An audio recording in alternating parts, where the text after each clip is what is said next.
സുധാകരൻ ഉയർത്തിയിട്ടുള്ള രാഷ്ട്രീയ വിഷയങ്ങൾ, ആ വിഷയങ്ങളെ നേരിടാൻ CPM-ന്റെ കഴിവില്ലായ്മ, അതാണ് ഇന്ന് ചർച്ച ചെയ്തുകൊണ്ടിരിക്കുന്ന വിഷയം. ഇപ്പൊ സുധാകരൻ ഒരു 4-5 ദിവസങ്ങൾക്ക് മുമ്പ് പറഞ്ഞിരുന്ന ഒരു പ്രധാനപ്പെട്ട വിഷയം എന്താണ്? പി കൃഷ്ണപിള്ള സ്മാരകത്തിന്റെ ആക്രമണവുമായി ബന്ധപ്പെട്ടിട്ടുള്ള വിഷയം. ആ വിഷയത്തിന് CPM ഒരു മറുപടിയും പറഞ്ഞിട്ടില്ല. അതിനു മുമ്പ് ഈ മണ്ഡലത്തിൽ നടന്ന ചില ദുരൂഹ മരണങ്ങളും സലാമുമായിട്ടുള്ള ബന്ധത്തെ സംബന്ധിച്ചിട്ട് സുധാകരൻ പറഞ്ഞിരുന്നു, അതിന് മറുപടിയില്ല. ഇപ്പൊ കഴിഞ്ഞ 1-2 ദിവസങ്ങളായി സുധാകരൻ അതിരൂക്ഷമായിട്ടുള്ള ആക്രമണങ്ങൾ CPM-നെതിരെ അഴിച്ചുവിട്ടുകൊണ്ടിരിക്കുക.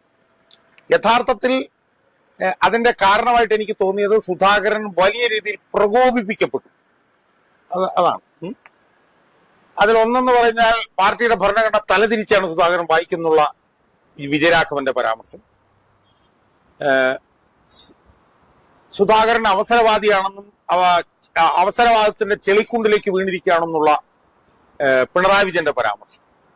അപ്പൊ ഈ 2 പരാമർശങ്ങളും സ്വതുവേ തന്നെ ഒരു ഗൗരവക്കാരനായിട്ടുള്ള സുധാകരനെ വല്ലാതെ പ്രകോപിപ്പിച്ചിരുന്നു.